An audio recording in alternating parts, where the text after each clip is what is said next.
Hello everyone, this is Dan Vuksanovich at whyisuckatguitar.com, and today's lesson is part 2 of a series entitled I Suck at Guitar Because My Fretting Hand is a Tense, Inaccurate Mess. In part 1 of this series, we discussed the basics of avoiding the claw. We talked about positioning our hand and arm to allow for free movement of the fingers, and we talked about certain tests that we could do to ensure that our fingers could move freely. But we only did this one note at a time. So this lesson is really about moving from note to note. And moving from note to note is 2 motions. First, we need to fret another note, but we also need to release the current note that we're holding. Now most of us can fret the next note. It's the release of the current note that we forget about, and this leads to a buildup in tension.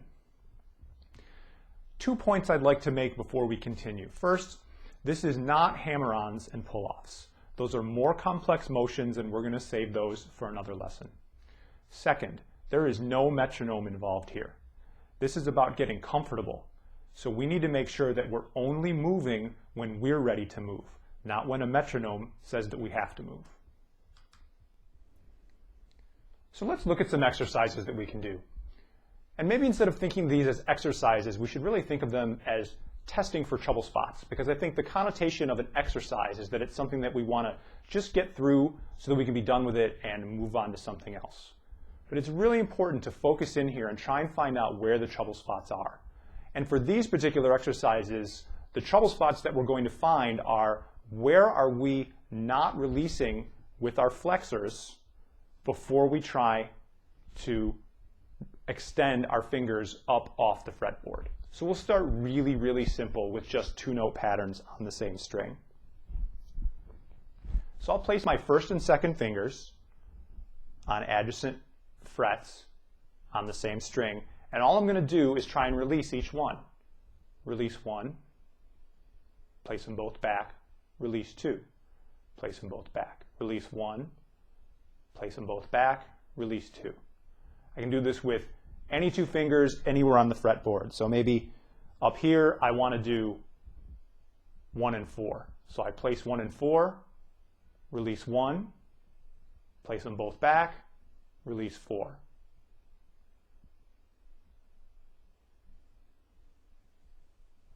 Now remember, what we're really testing for here is the ability to fluidly and easily lift our fingers up off the fretboard. If that's not the case, it means we're holding on too tightly and we're not letting go with these muscles before we try to extend the finger that we're trying to extend.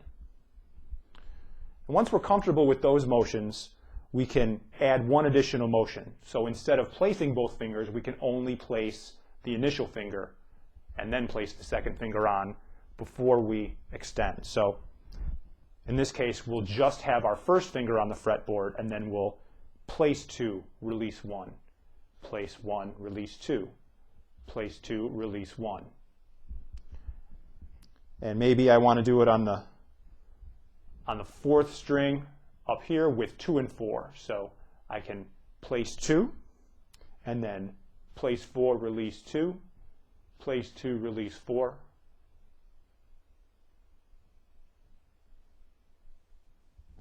Once again, looking for places that it's difficult for me to get my finger back up off the fretboard. So is it a certain place on the guitar?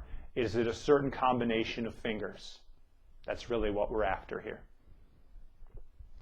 Once we're comfortable with 2-note patterns, we can do 3-note patterns. And most of us are probably familiar with these because a lot of them have to do with the 3 notes per string scales that we play. So maybe I want to do a 1, 2, 4. So I'll place 1, 2, and 4. And then I'll release 1, release 2. Place them all back, and we'll go back down. So release 4, release 2. Once again, this is something I can do anywhere on the fretboard and on any string. Once I'm comfortable with that, we can start with only 1 note. So in this case, place 1, place 2, release 1, place 4, release 2. And then on the way back down, place 4, place 2, release 4, place 1, release 2. Now I can also do string crossing, because we're not going to be playing notes on 1 string forever. So I can do 2-finger string crossing patterns. So from 4 up to 1 on adjacent strings. That's one that we typically see, so place both and then try and release each finger.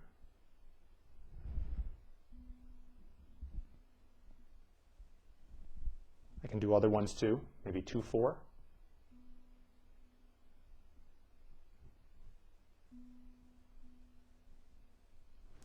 I can do 3 notes string crossing, so maybe 2, 4, 1.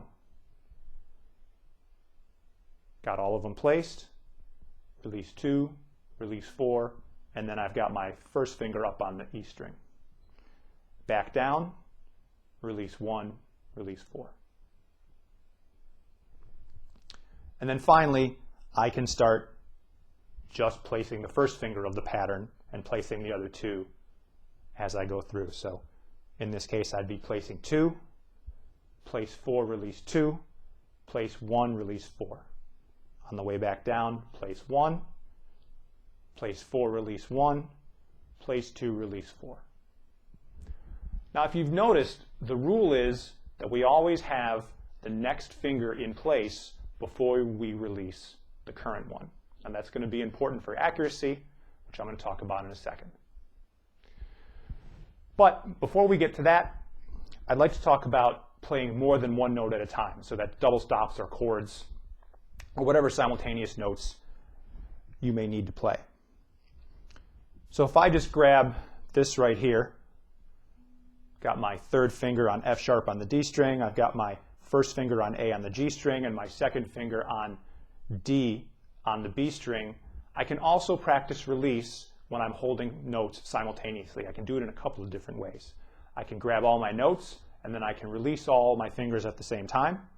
Once again, this is to make sure that I'm not holding on too tight, so that when I need to release this and go to the next chord or note or whatever it is, I can get there in a nice fluid manner.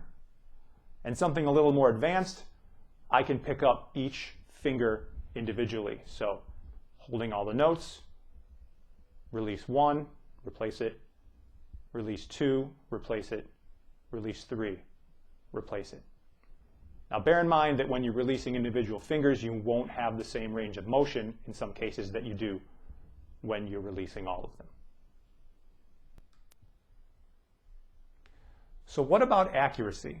I said in part 1 that I would discuss accuracy specifically, but let's first talk about inaccuracy. Inaccuracy is a result of looking at where we are and not where we're going. The biggest problem is that not knowing where we're going also produces tension, because our fingers get ahead of our brains, and then because we're not telling our fingers where to go, we get tense because we try and do everything at once. It's kind of like deer in the headlights syndrome. But by placing the next finger before picking up the current one, we are building accuracy into our practice habits. It forces us to know what's coming next in order to continue. And in part 3 of this lesson series, we're going to talk about applying this exact practice technique to actual pieces of music. So your homework for this lesson is to look for trouble spots as you work on the exercises presented in this lesson, and then focus in on the trouble spots. Take the trouble spots and get inside them. Slow them down even more. Slow down to the point where you can control your motions. In conclusion, I'll say what I've said in almost every other lesson so far, and that is that fast is slow and slow is fast. We're looking for quality here, not quantity. Get comfortable. Get to the point where your motions are effortless and fluid, regardless of how slowly you have to go to get to the point where it's effortless and fluid. Now maybe I can incent you to stay slow by letting you know that this is the main prerequisite for building speed. And strangely enough, the slower you can go here, the easier it's going to be in the future for you to build speed. So thanks for watching, and I'll see you next time at whyisuckatguitar.com.